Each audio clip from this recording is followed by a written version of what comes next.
"What happened to your husband all of a sudden?" Jessica said thoughtfully. "He used to be a normal man. He loved you. But now—" "Yes," she sighed. "Lately he is as if he's been replaced.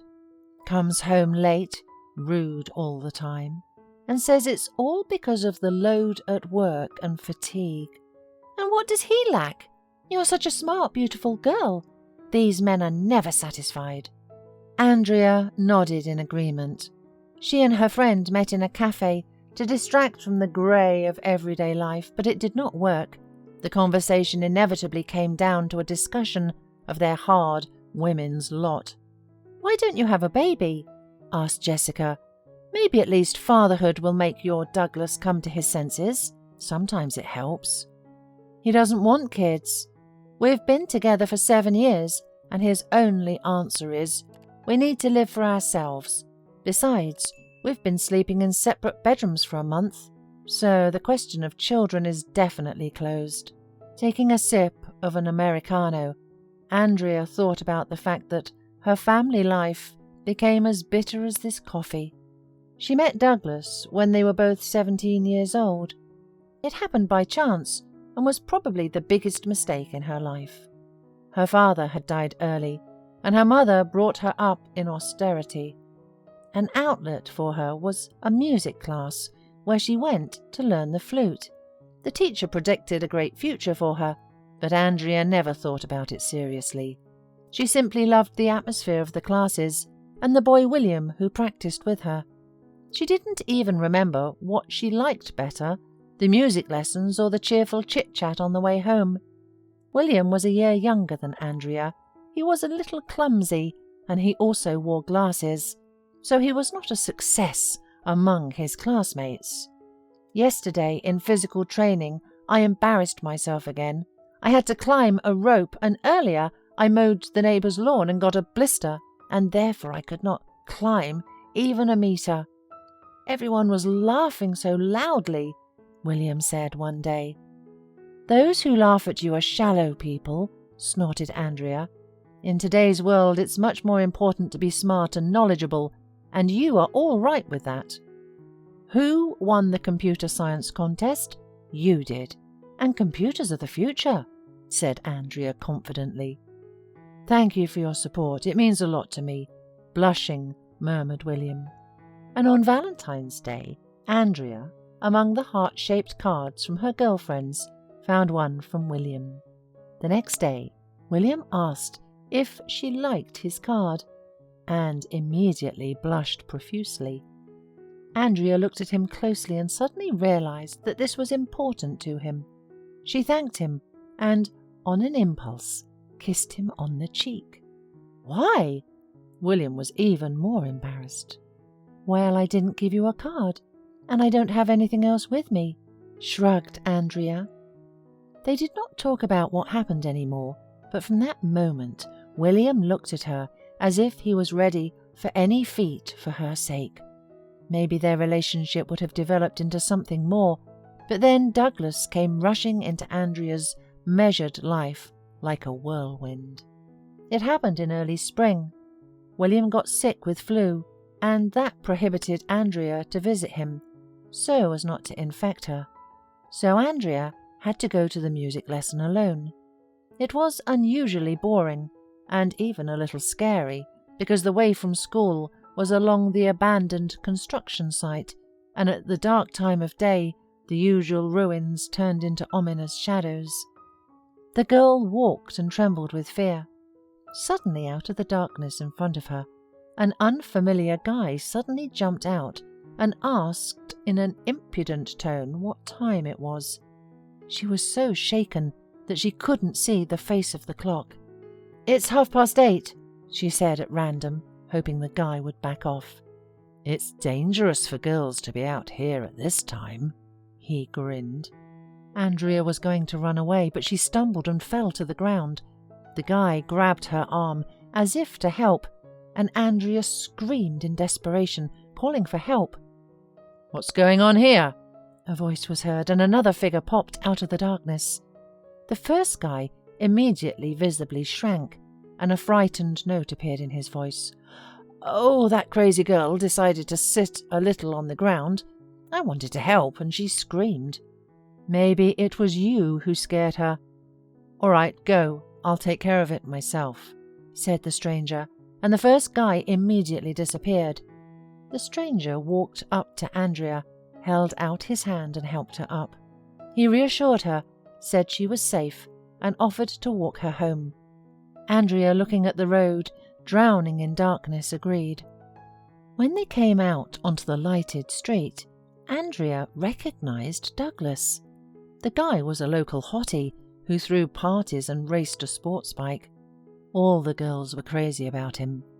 After learning that Andrea often returned home alone in the evenings, Douglas volunteered to accompany her. By the time William recovered, rumours about Andrea's new boyfriend had reached out. He did not ask anything about it and simply stopped going to music school. And then in general, he moved with his parents to another district. 3 years later, Andrea and Douglas decided to get married. Her mother did not approve of her choice. She saw that Douglas did not think about the future, loves only to have fun, and she was seriously concerned about how the young couple are going to live. The woman tried to dissuade her daughter, but she was sure that she and Douglas could handle everything.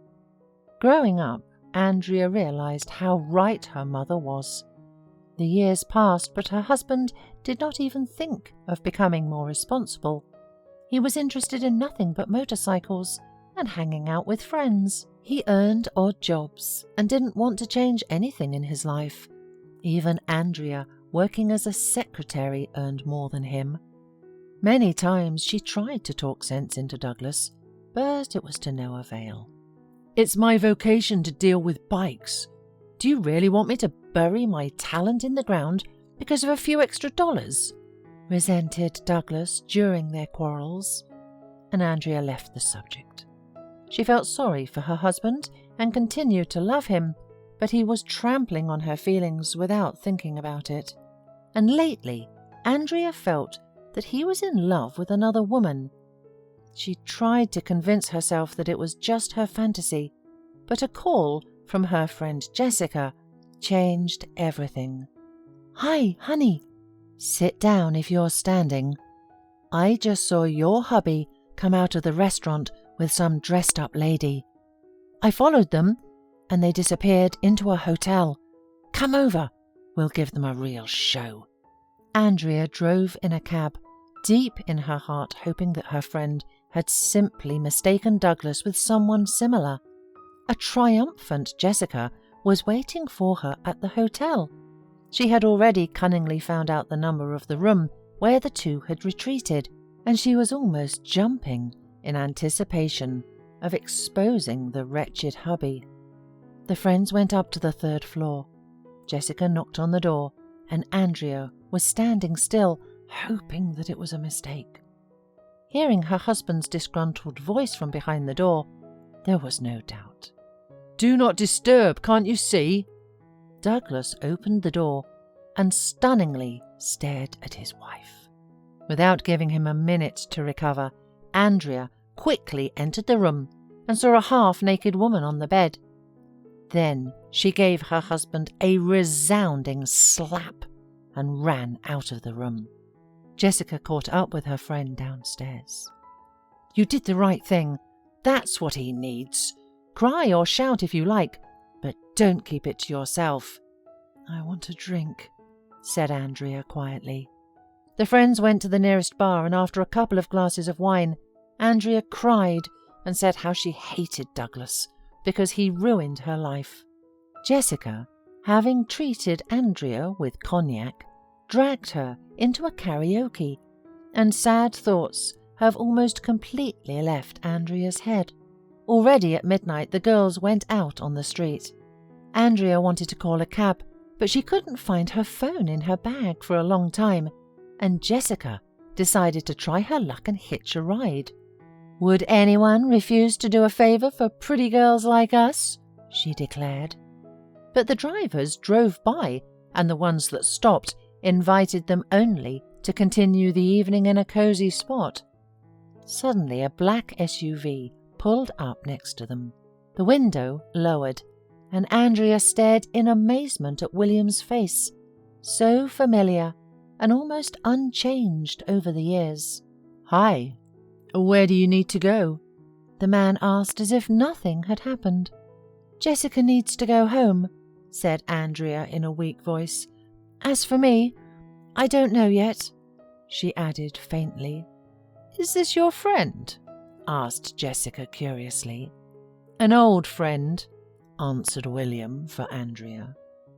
Jessica jumped in the back seat and became quiet. Andrea sat down next to William, and while they were driving, she only glanced sideways at him, noting how manly and respectable her old friend had become. Today, none of the girls who had laughed at him as a child would have stayed indifferent. The car stopped in front of Jessica's driveway. She thanked William and, winking at Andrea, headed for home. "Shall I take you home?" the man asked uncertainly. "No, I'm not ready right now." Andrea shook her head. "Will you tell me what happened?" asked William. Andrea was not used to sharing her problems with everyone, but perhaps because of the alcohol or of William's presence, she suddenly nodded. They got out of the car and wandered through the alleys of a nearby park while Andrea told William her story. "This is how my life has turned out. I'm filing for divorce tomorrow, but I'm glad I met you today because I wanted to apologize for leaving you back then." "No, it was my own fault." William shook his head. "I should have fought for you and I gave up. Honestly, I should be thanking you. You were the only one who believed in me. Maybe without your support, I wouldn't have gotten anywhere. Actually, my married life is no better than yours. I'm on the verge of divorce. My wife has only shopping and travel on her mind. We live like strangers. If then, many years ago, I was able to keep you..." Andrea looked into his eyes. "So, keep me, at least today." They went to William's apartment, where he was living when he wanted to be apart from his wife. It was the first night of love in their lives, and Andrea realized that she had never loved Douglas.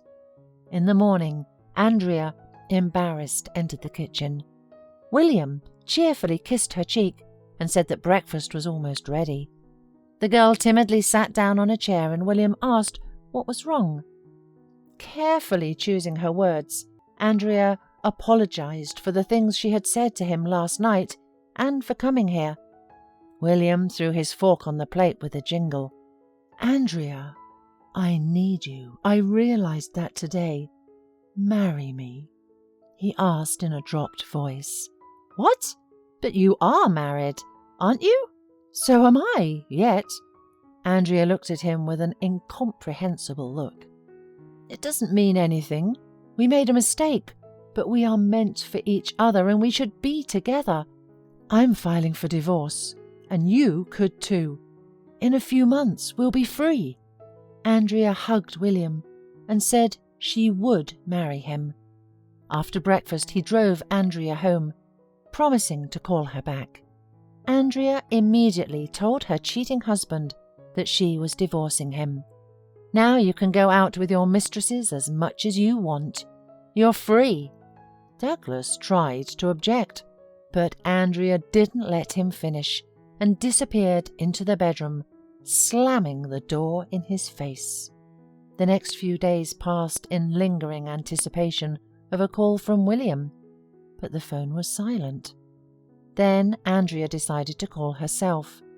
To her surprise, a woman who introduced herself as William's wife picked up the phone and said that Andrea could discuss all questions with her.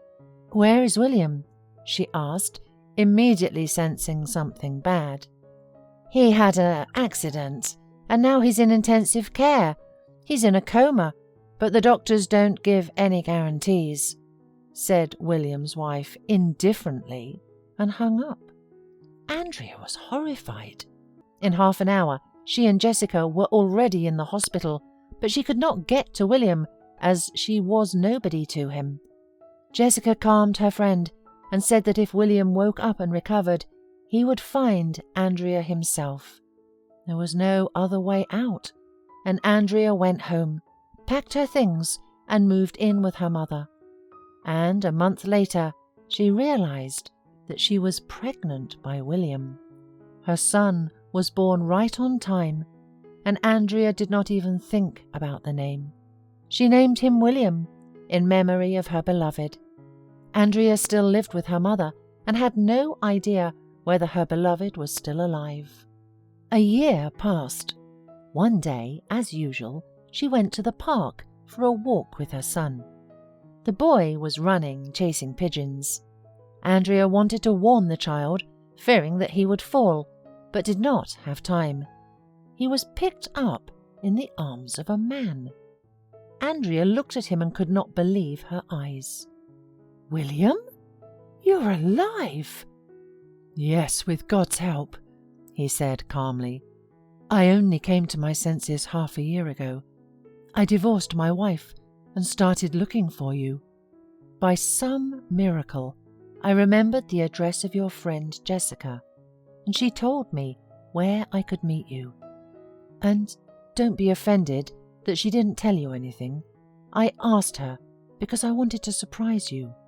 They were quiet for a while. Maybe it's too late already, but I have to ask. Do you still agree to be my wife?" asked William hopefully. "Yes," nodded Andrea happily. "Well, son, shall we go see your new house?" William asked the boy. The boy ran happily, and the doves, as angels blessing the family with the rustlings of their wings, flew up.